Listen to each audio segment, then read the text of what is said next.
Oh, awesome. Hi, everyone. Welcome to our webinar. First and foremost, I wanted to thank you all for attending. My name is Serafina, and I'm a facilitator here at Circles, as well as the CEO and founder of Intentional Simplicity LLC, a wellness-based private practice that focuses on identity, creativity, psychology, and mindfulness. With me today is Carrie Cantrell, a fellow Circles facilitator who will be presenting on how to understand attachment styles within your relationships. Carrie, can you share a few words about yourself? Thanks, Serafina.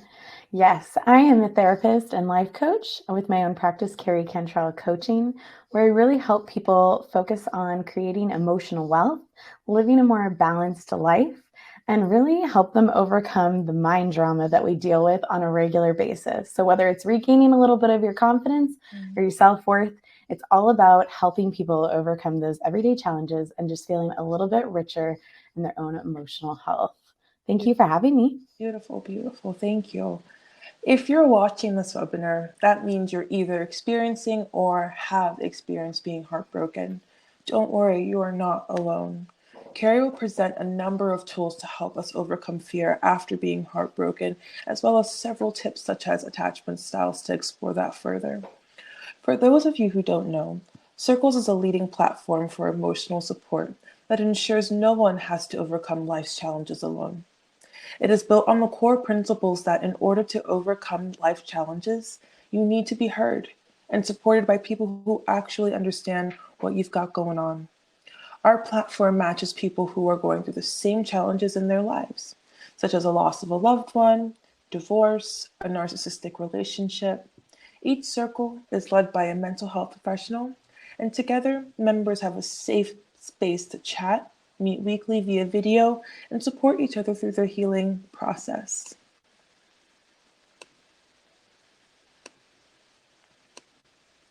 Everyone who has attended this event is getting a special offer from Circles, 30% off your subscription, and most importantly, actionable tips that will help you feel much better starting today.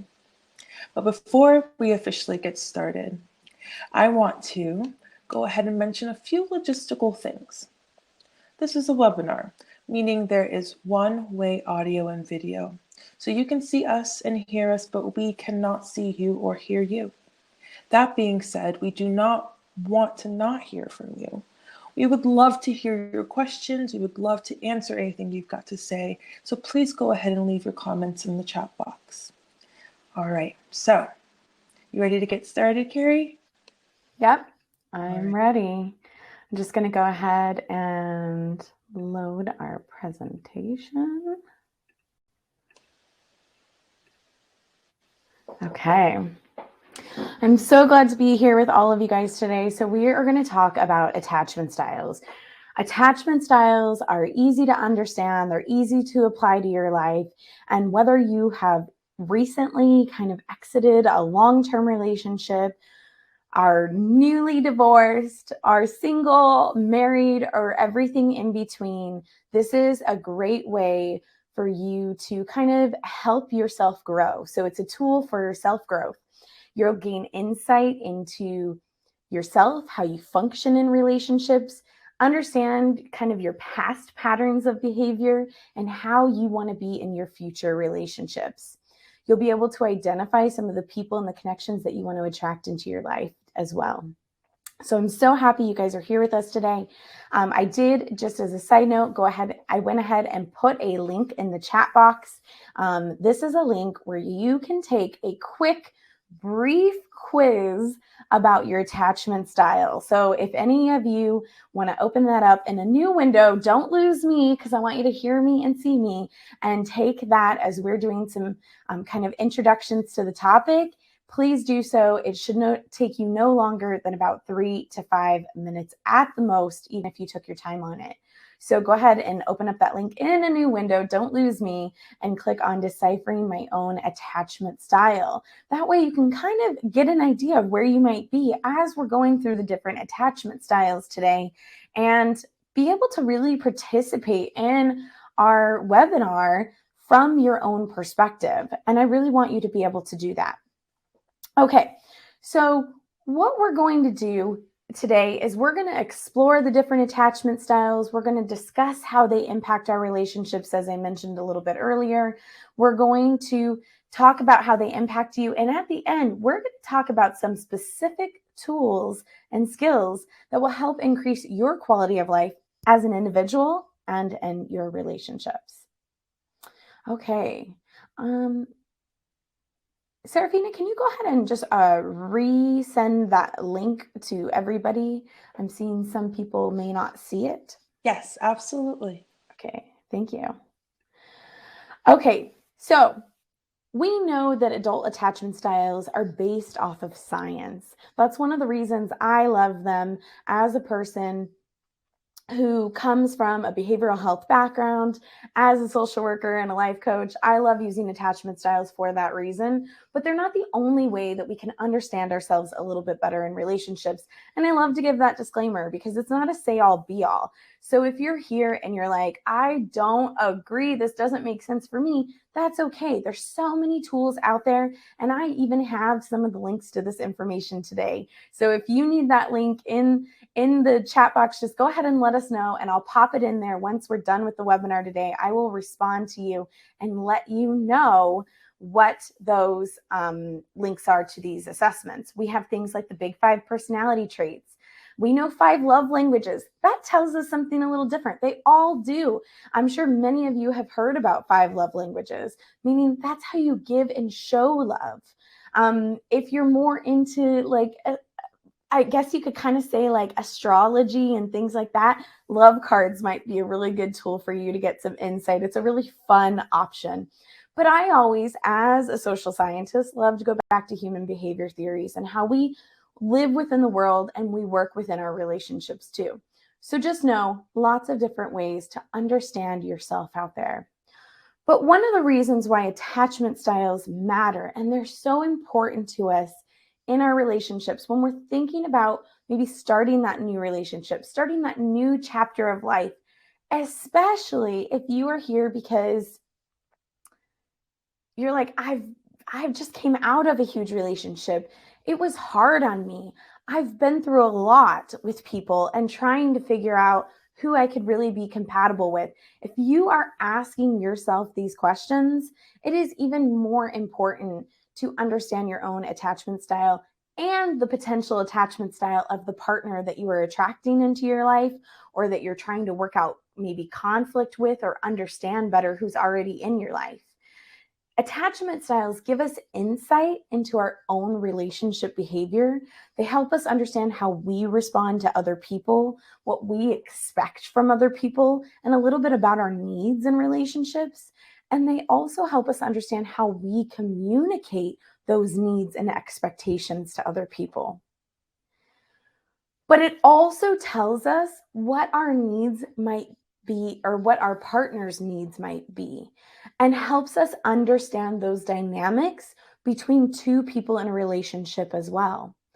I will say if you're here and you're like, I am not in a relationship, I am nowhere near ready, but I really want to learn and I really want to know, you can even think about how you interact with your friends and family as we go through this webinar today, because those are all relationships in your life where you're having to understand how you communicate, understand how you express your needs, and understand how you are responding to people.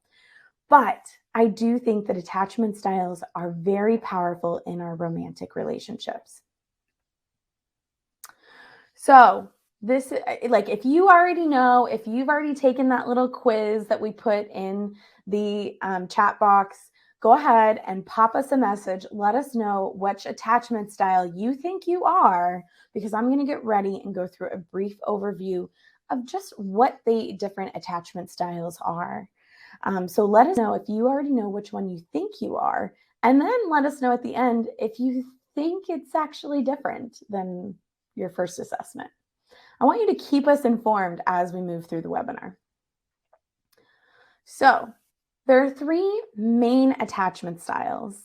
And keep in mind that there's actually a few different ways that attachment style models are described in the world, depending on who's describing them and what model is being used or followed.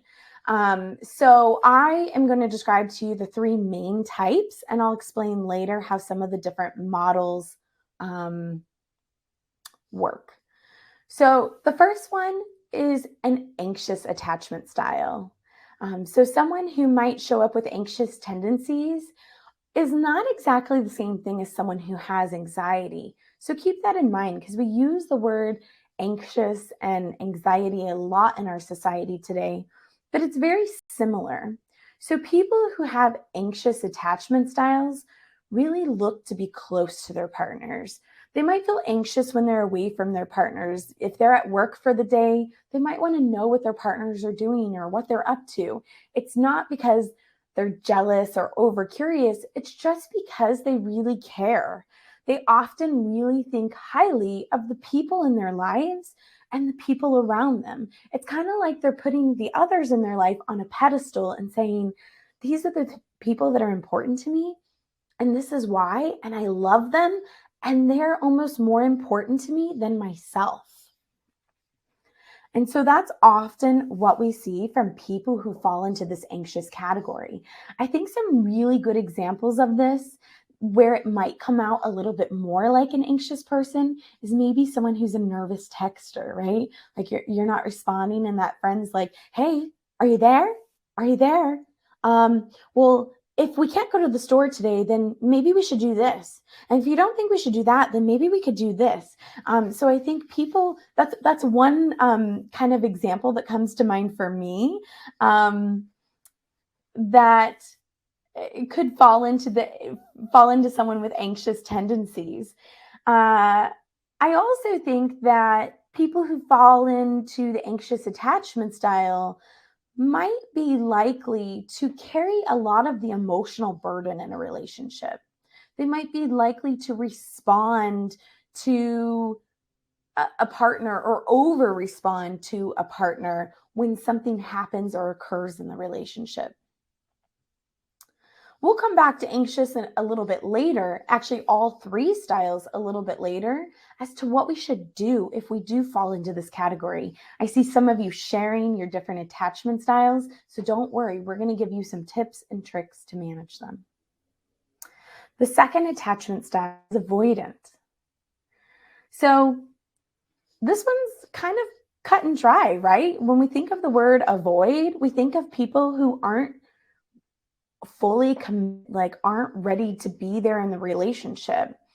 But keep in mind that people who fall into avoidant attachment style are able to be in a relationship. They do want to be in a relationship oftentimes, and they want to feel the love, but they have difficulty with fully committing.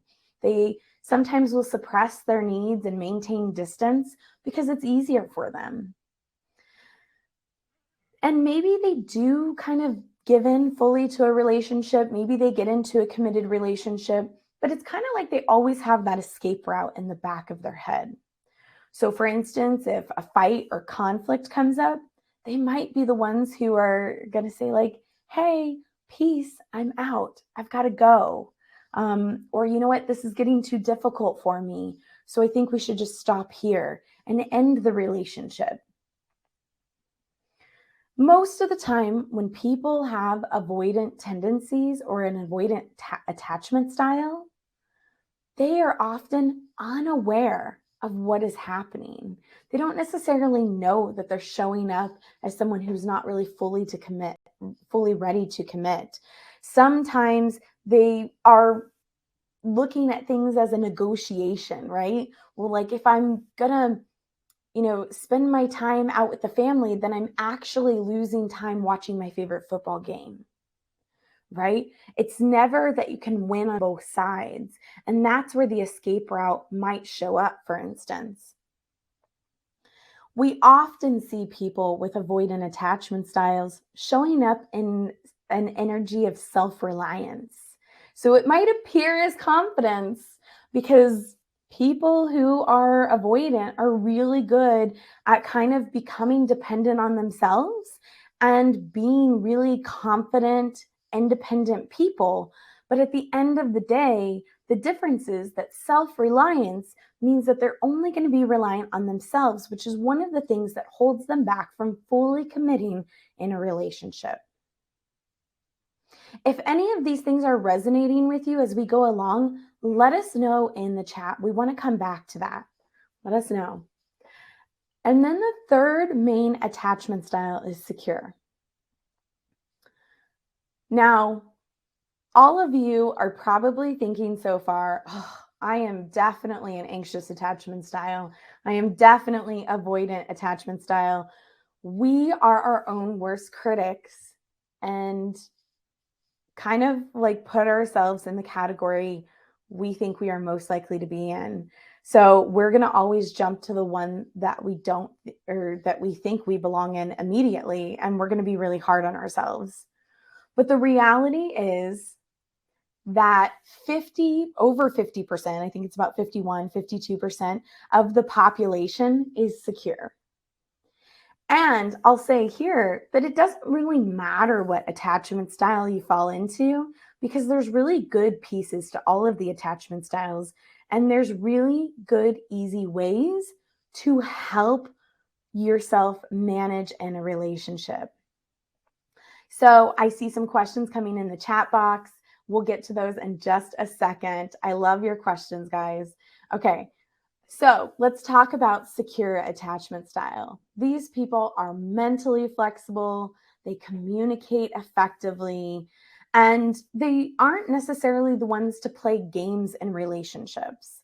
We've all been there where we feel like someone is playing a game. Maybe they're not communicating clearly, or they're doing things to kind of get closer to us or pull away from us. But people who are secure are not the ones that we are going to think who are playing games in relationships. And I say here in the description that they aren't concerned about boundaries in the sense that they're not going to have all of these rigid boundaries up. They're not going to be constantly thinking in their head, oh, I need to set this boundary with this person because it's not working for me. Because secure people walk into situations and constantly are assessing and are constantly able to choose yes and choose no that set their boundaries for them without having to constantly be thinking about the boundaries. They're quick to forgive, and they also fully give themselves in a relationship. So secure people are able to give themselves emotionally, sexually, intimately, and give themselves and make a commitment because they're not concerned about what the fallout is going to be. They still maintain whatever boundaries are important to them and their interdependence, but they're able to create a commitment that is going to be a healthy dynamic in the relationship. Great. Perfect. So let's take a quick mindfulness break. I know many of you have started sharing your types in the chat box. What are you seeing, Serafina? Ooh, first. Once again, phenomenal job. I learned so much, and I didn't even know that I had been jumping from each of these things in a lot of my relationships. I'm like, oh, at what point in my life? But whatever. Let me get back to the questions. So, Yeah. So let's review the questions. What attachment style do you identify with? Which I kind of asked you guys as we were going along. Share those with us. If you are just joining us, we did put a link early on in the chat box. Go ahead and take it. It should only take about 3 to 5 minutes. It's a quick quiz. It is not the full version. I want to let you guys know that it is not the full version, but it is kind of a validated short version. So go ahead and take that. But when you're thinking about these attachment styles, I really want everyone to kind of stop and think, how have what I've explained to you so far, how has that shown up for you in your relationships that you've had? And if you have a response, let us know in the chat box. Thank you so much, Carrie. I had Jania and Patricia both give us insights into the assessment that you gave them, so thank you for that. Patricia shares that she has an anxious attachment style, And Jania shares that she has a secure attachment style. Mm. But one of the questions we received in the box was, what if you're a mix of two things? What does that mean? Yes. Well, I believe that question came from Patricia, and I actually see that question in the chat box. And I believe she might be talking about something called the anxious avoidant trap. Mm. So in this model, we call it the anxious avoidant trap, which we're going to talk about next. But you definitely can be a mix of two different styles. And we're going to jump into that next. I believe in the online quiz I gave you guys, it only tells you your primary style when you take it. But if you do take it in a paper version, or you can Google some other assessments where maybe you can add up the numbers, you can see that you might have a high secondary number. And just know that you are decently likely to have a primary attachment style and a pretty high secondary score when you do it um, through scoring and numbers. And we're going to talk about how that plays out next. Great. Thank you so much. So let's go ahead and jump into that. For kind of explaining some of these things about the different attachment styles, and if you have one or multiple, here's a great way to visualize it. I like to look at it in quadrants because it's really hard to be both anxious and avoidant because they're kind of so far apart. They're different ends of the spectrum. But I'll tell you guys that I score really high in tendencies. So what that means is that if I'm in a relationship and maybe conflict comes up or something that's really uncomfortable for me, I can still kind of revert to an attachment style that might be lying underneath all of me, like all my insecurities just come out. And for me, that attachment style is avoidant. So we can see that in the quadrants, secure and avoidant are next to each other. They share a line. So that means that it's likely that someone can go from secure to avoidant decently easily. People can go from secure to anxious as well. Now, let's say your primary attachment type is anxious. That means that you can either move into the secure zone or you can move into what you see as the anxious avoidant zone. And I'm going to give you an example to help explain the anxious avoidant zone. We actually call it a trap because when you think about it, it is the farthest away from secure. When we start getting into the tips of how to improve your own security, you're going to see that the goal is to reach that secure box. If you have an anxious attachment style, for instance, it's okay. It's okay to be there, kind of create a life that works around you. But at the end of the day, goal should be I call it grounding, ground ourselves in security, meaning that reaching for it's going to be really helpful and beneficial for life.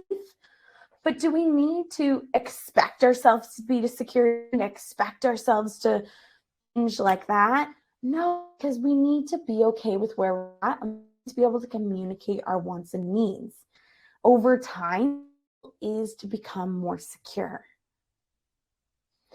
So I'm going to give you an example of my friend Nick. So Nick has an anxious attachment style.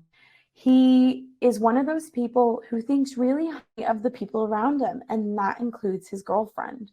So when he's at work during the day, he likes to check in with the people around him. He likes to text his girlfriend. He misses her when he's not with her, and that's just who he is at his core. That's a little bit of his attachment style coming out, and that's a little bit of what he needs in a relationship. He doesn't fully recognize what is happening with his behaviors and his needs, but he knows that he feels more fulfilled and happier when she is a part of his day. So he's at work one day, he's texting her, she doesn't respond because she's busy. And he feels frustrated. He kind of like wonders, like, did I do something? Did she lose interest? Now, they live together. They're in a secure, committed relationship, but he still has these thoughts that his mind reverts to. And he starts to wonder, like, what is going on with their relationship. Now, he gets home that evening, but she had plans with her mom. He knew about them. They were planned in advance. She was going to dinner with her mom that evening. And so he didn't have a chance to see her and get his like kind of needs met that day because she was busy at work and then she had plans with her mom. So he lost that window of having his needs met and feeling better. So the next day, because his girlfriend is still working on this huge project at work, his feelings intensify. Now, because he's went through this whole window of not having his needs met and not really understanding why they're happening, even though there's the ability to rationalize, he has now fallen into the anxious avoidant trap. He's moved from the anxious quadrant to the anxious avoidant trap because he's starting to think that, well, maybe I've done something and it's not worth me doing. Maybe our relationship's ending. His thoughts have went beyond where he normally lies. So that would be an example of the anxious avoidant trap. Now, I kind of look at this box as also a place of kind of chaos. And that's what one model calls it too, where your mind can't manage the anxiety and the avoidancy. And so you kind of pull back. But people who have anxious tendencies are also ones who like being around people. So that's a really hard place to be in. Patricia, let us know if that answers your question. So as I mentioned, there are some different models that use different names or different words. For those of you who might be familiar with attachment styles, I went ahead and put those in here. So if you know what your attachment style is, but under a different word, this is where it would fall in the quadrants. So if you are dismissive avoidant or fearful avoidant, that's where they would fall. I'm not going to go in depth with what those words mean today, but let us know if you have questions about them, and we'll get back to you later. One of the things I will point out here, though, is that the more anxious or the more anxious tendencies you have, the more a person is likely to put others before themselves. The more avoidant tendencies a person has, they're more likely to put themselves above others. And I don't mean that in a like a narcissistic way or anything like that, but they're more likely to put themselves before others in the sense of that self-reliance, that they're more likely to depend on themselves before others, so they kind of have to do it in order to survive if they have a real high avoidance scale.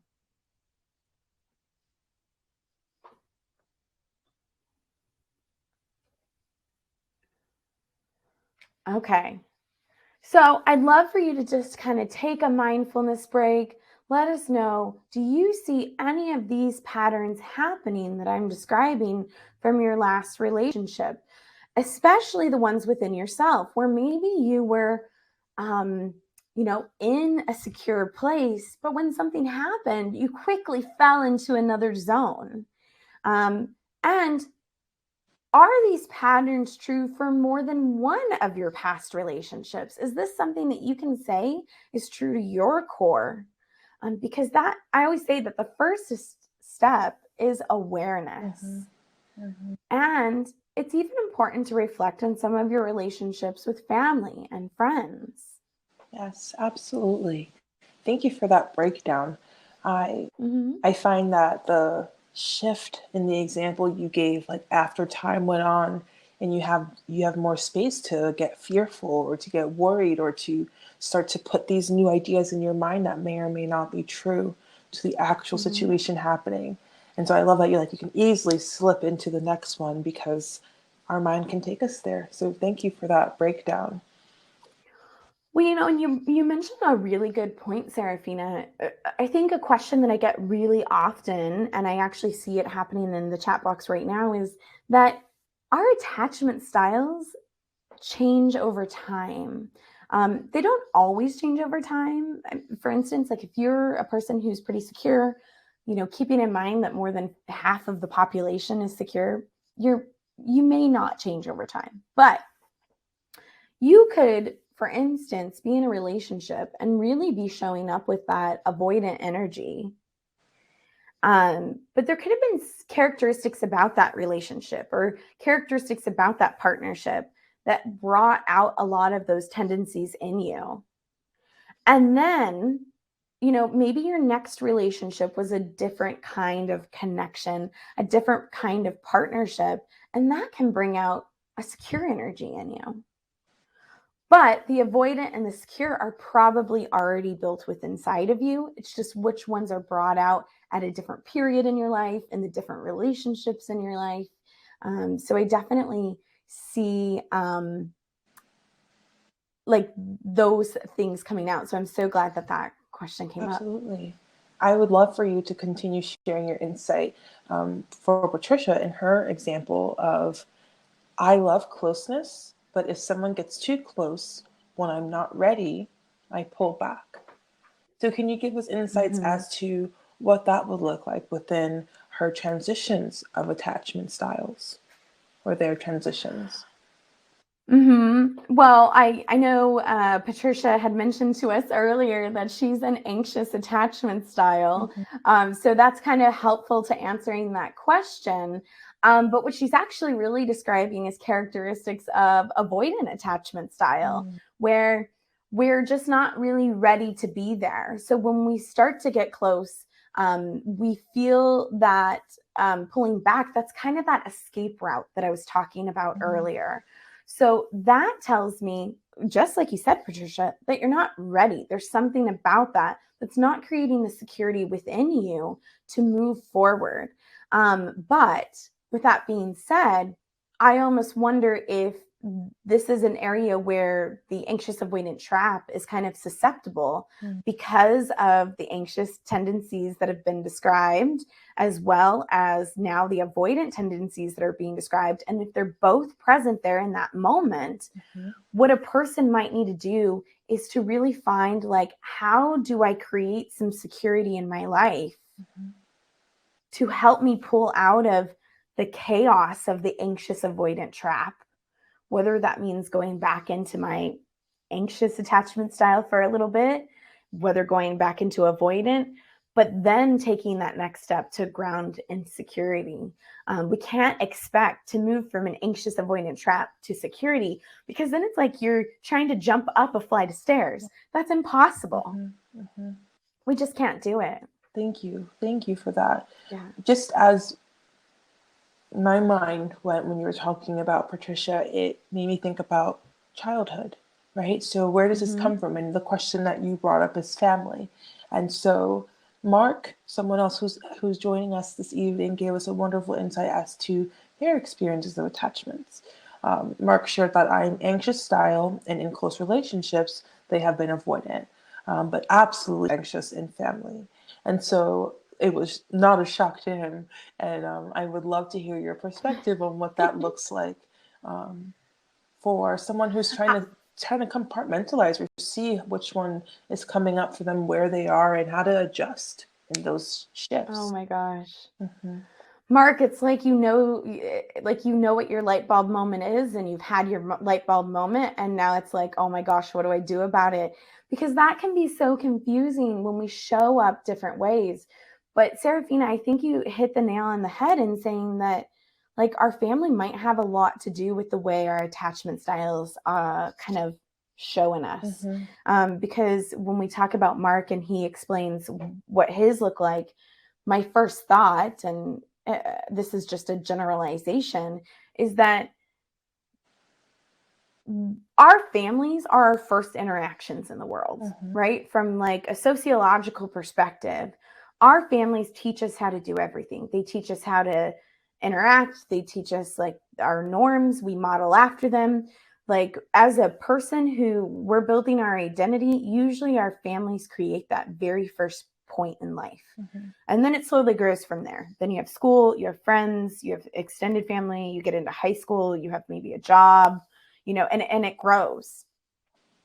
But being that our families are that first point in life, that teaches us a lot about relationships. It teaches us a lot about how we communicate, how we respond, all of those things that I was saying at the beginning. And so when we live in an anxious attachment style with our family, or anxious tendencies, I'd rather say, because I think attachment styles, as I mentioned earlier, are really mostly beneficial for romantic relationships, but I do think they tell us a lot about our families. Um, it's it's so interesting because I feel like that is causing the outcome in the close relationships, because our family has shown us how to be dependent on people, how to interact with people. Mm-hmm. And I would really encourage people who are kind of in the same position to sit down and think about, how does my family make me feel? Because then am I carrying that over into my relationships? Maybe it's hard for me to trust people, and that's why I'm, being avoidant. I keep going like this, like we're piecing out. Am I being avoidant, or am I having a hard time committing because of, some of the insecurities I have about my family? Mm-hmm. But the reason family shows up differently is because they're always going to be family for most of us. Yeah. Like they're always there. We know they're stuck there, so we don't have the same insecurity about them leaving for most of us. Mm. So yeah, that's one that we're going to have to pick apart, Oh, right? Work on that one a little bit, and we're happy to help you. mm-hmm. Thank you. Okay. Before you Yeah. move forward, I Yeah, wanted to just piggyback off that last statement of the of course. fact that family in itself may not give you the room to express the feeling you have about it. And so the holiday season's coming up. What do you Mm-hmm. suggest this experience is going to be like, or how do we navigate that? Or if you don't have a family to really communicate with, what would you think would be the best option here? Yeah. So I think that when we look at the attachment style models, we're going to go into some tips next. Mm-hmm. And the great thing is the tips come back to the same for everyone. No matter your attachment style, Mm-hmm. our tips are going to be clear cut for everyone here, everyone watching. And you can use those in your family gatherings Oh, this holiday wonderful. season. So there is no concerns that you will not leave here today with some ideas about how to manage yourself within the context of those holiday gatherings, because Mm-hmm. we can't control other people. Um, and that's so hard for us to wrap our head around sometimes. Um, but let's go through those Yeah. and then see if people have some ideas on what might work for them. Thank you so much. Yeah. Okay. So if you identify with anxious tendencies, here are some tips that you can do and don't do to help. And before I go into all of these, I really want you to think about um, ones that you want to start doing and ones that you want to stop doing. Take notes so that you can share them with us and you can write them down for yourself. Because as we go through the anxious tendencies, the the anxious do's and don'ts, the avoidant do's and don'ts, and eventually get to what we're going to call the secure way, I want you guys to be taking notes about the things that are really specific to you. So, for anxious tendencies, for people who identify with anxious tendencies, identify and rethink your beliefs. So, if your beliefs are kind of causing you some problems, you're having that mind drama, make sure that you're identifying what they are and allowing yourself to come up with new beliefs in their place. If you're in a relationship Whether it's romantic, family, friends, acknowledge what your needs are in that relationship. And even ask yourself if the needs are getting met. If you're thinking about dating or you're thinking about putting yourself out there in a romantic way or already in a relationship, consider if you need to rule out any of those dating prospects. And the reason this is on the list is because people who have anxious tendencies are really likely to choose a convenient choice. It's really easy, it's really comfortable, it might be in front of you, or you might fear that you won't meet someone else that's just as great. So make sure that you give yourself permission to choose wisely and not choose conveniently. Use effective communication, so letting people know what your needs are. And for the don't list, don't let your brain get the best of you. Don't keep score. This is where games happen in relationships. When I was talking about those games earlier that people who are secure don't play, people with anxious tendencies are likely to play games because they sometimes keep score. Well, I did this and you didn't do that. I called you. Where were you?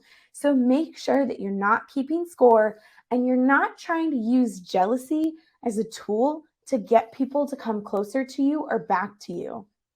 That's your graspy energy. So making sure that that's not a tool that you're using in your relationship.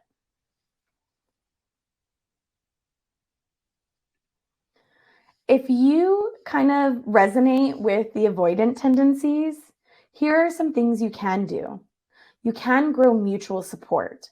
So if you're in a relationship, you're looking forward to starting that next chapter, you're getting out there and dating, no matter where you are at in the journey, you can focus on growing mutual support, being there for your partner and letting your partner be there for you equally. When your brain gets away from you, try to step back and ask yourself, what are the facts? What are the things I know? And not let your brain make assumptions. In relationships, people who have avoidant tendencies need to take some extra time to recognize and appreciate their partner. Give some extra gratitude because it's so easy to just keep moving on with the day thinking that people already know, but other people aren't mind readers. And so that can help create a healthy dynamic if they know how much you appreciate them. The things we don't want to do if we have avoidant tendencies is don't let your brain think unhelpful thoughts. So sometimes this does have to do with the next one, which is imperfections. So for example, it's kind of like that person who's new in the dating world and saying like, oh, well, they chew really loudly or their house is really messy. Now, granted, maybe some of those are deal breakers for you, but really, at the end of the day, you have to ask yourself if the things that you're saying no to are considered imperfections rather than things that are your deal breakers or your red flags. Talk it out with someone, get a perspective of a close friend to ensure that you're not like kind of focusing on the imperfections. And don't avoid physical closeness, because the more we avoid physical closeness, it kind of it makes it so that it's hard to determine what the actual chemistry is in the relationship. If we keep secrets, it's another barrier to being in the relationship, just like physical closeness. And this last one is super important. Avoid relationships with impossible futures. People who have avoidant tendencies are really likely to do this. What I mean by this is relationships where maybe you start something with someone that's on the other side of the country and neither of you have the financial means to see each other and you don't know when or how you'll ever live in the same place. Maybe you start a relationship with someone who's still hung up on their ex and they have not done the healing process. Maybe you start a relationship with someone who's still married. If you can't see a future with someone, then it's an impossible relationship, at least for now. This does not include, because I get lots of questions about this, this does not include when someone has to go somewhere for work for 3 months because it has a limited time frame and they will be right back and you know where the future is. That is different. But avoidant people are very likely to pick relationships with impossible futures because it sets up the barriers and makes it easier to escape if they choose to. It also helps them avoid physical closeness and keep secrets. So, the thing is whether you identify with a secure attachments, or sorry, an anxious attachment style, an avoidant attachment style, or a secure attachment style, ultimately, these are the do's and the don'ts that we want to follow if you're in one of these two categories. But remember, the goal at the end of the day is to ground ourselves in security. So everybody can use these tips. Even if you're already secure, you're going to focus on these to enhance your security in relationships. So we call this the secure way. Know your deal breakers. Know what is important to you and not important to you. Communicate effectively. This next one I usually have to explain a little bit, but people who are secure often understand the concept that partners are plentiful. So if you're out there, you're starting a new chapter, maybe you've been through a lot, this is where people who are secure are not making that convenient choice that I was talking about with the anxious attachment style. They're really choosing partners that are right for them and understand that if this isn't the right partner for me, the next partner that I come or the next person I come across might be the right partner for me. And if it's not them, I know that eventually I will find the right partner for me. And so it's kind of that mentality of security saying, hey, I get to choose. I get to say yes. I get to say no to everything I choose. I don't have to say yes to what comes my way. So partners are plentiful. And expect your worth. You know what you're worth. You know what you value in life. You know what your values are. So why not expect your worth and your values to be represented in the relationship? And whether it's your date or your partner or a new relationship that you're heading into, don't own the behavior of the other person. It's never your responsibility, and we don't take that on as secure people.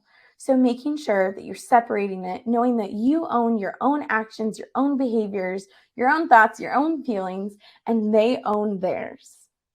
And I think that's really, really important, especially if you're coming out of a difficult time in your life and you're looking to start the next chapter.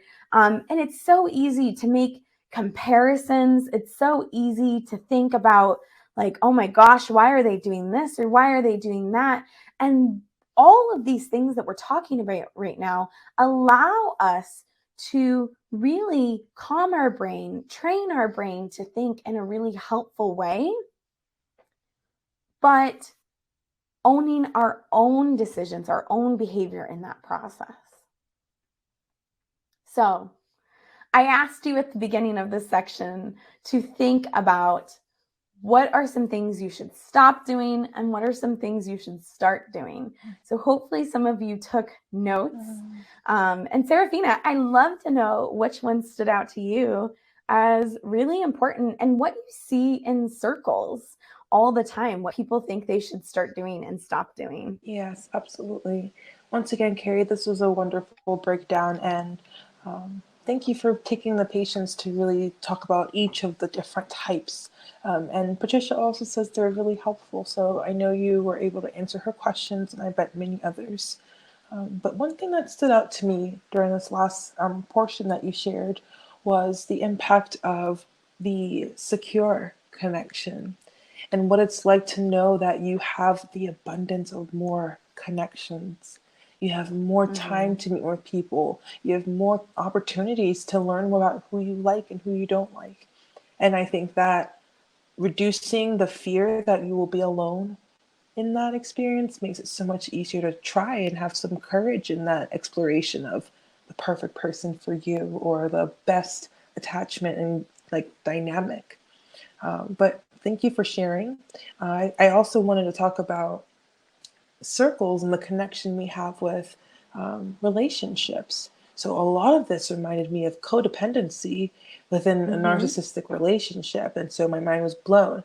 And in a lot of my groups, I even run a narcissism group, people Me too. oh, cool, awesome, who are managing after the dynamic or who are trying to take the steps out of a Mm-hmm. relationship. And these things that you described within the anxious and avoidant dynamics were really connected to the person who's in our circle right now, who's trying to manage the life after being treated so poorly in that relationship. So I'm wondering if I could steal some of these ideas and talk about my group members about it. It's really cool.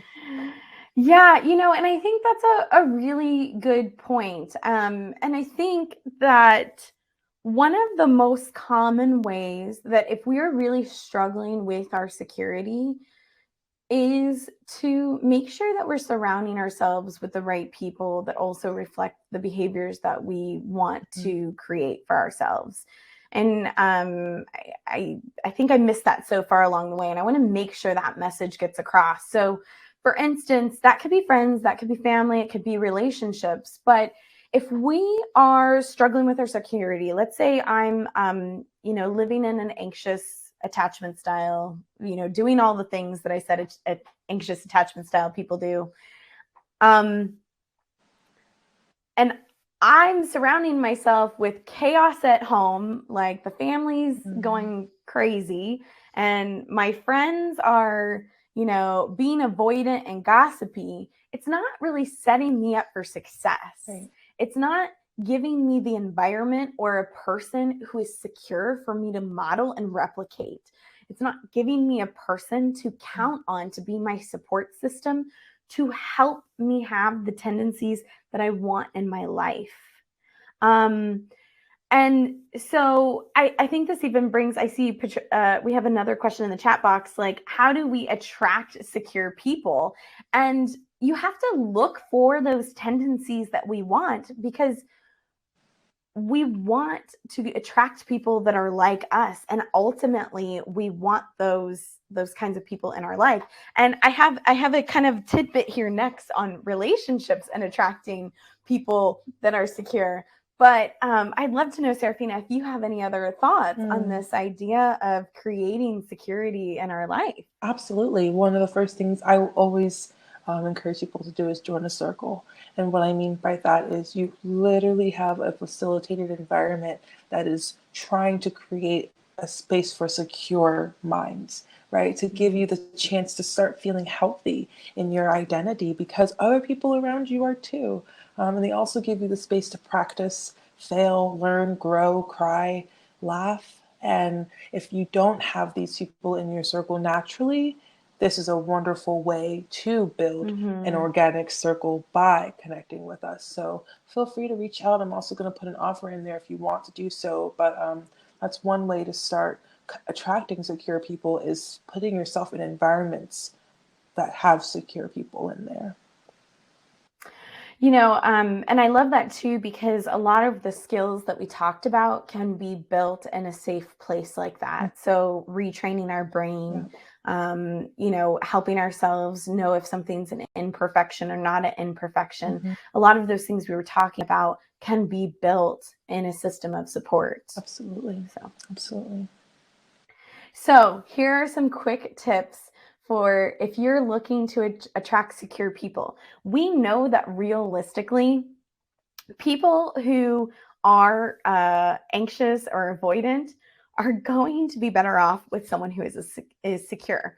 Like if we put two people together who are anxious, that is going to be really hard. Imagine like two magnets coming together and like both of them thinking that the other person's on a pedestal. It's going to be a very codependent relationship, as Serafina was mentioning to us. So, two anxious people together might not be the healthiest dynamic. If we have two avoidant people together, it's going to be like two magnets repelling each other. It probably wouldn't even start to begin with. So we know that if someone has anxious tendencies or avoidant tendencies, they probably need to find a partner that's secure in order for it to work. But it's also about making sure that we're doing the things to really make the relationship work and helping us grow our security so that the relationship is at its healthiest point. Meaning that trying to learn how to communicate better, really leaning on our partner to help us understand and communicate our wants and needs. And hopefully you find a partner who's really wanting to do that and kind of lean into that with you. But if you're out there and you're in the dating world and you're trying to attract people into your life or even trying to find friends, okay, well, let me back up a second. If you're out there and you're in the dating world and you're trying to attract people into your life, I need you to listen very carefully. A lot of the people who date online are going to be anxious or avoidant. And the reason for that is because people who are secure are not out in the dating market for very long. They might be out there, they meet someone, they move into a relationship, or even they're out there online dating and they decide, hey, you know what? I'm ready to be single right now. I'm okay with myself. I just want to be single for a while. So people who date online who are secure don't stay online for very long. And what that does is it leaves people who are anxious and avoidant in the online dating pool. That means that people who are anxious and avoidant are likely to find each other. That puts us in this place where it's like a cat and a mouse. They chase and then they go back, right? So because we have our anxious person who wants to be with them all the time, but then that's them getting too close. And the avoidant person's like, bye. So anxious and avoidant people should not be trying to come together. If you are already in a relationship where you think you are in a partnership that is this dynamic, all hope is not lost. It just takes extra work.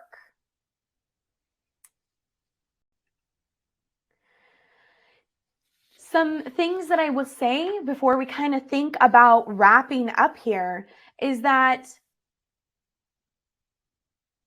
when we are in secure relationships, sometimes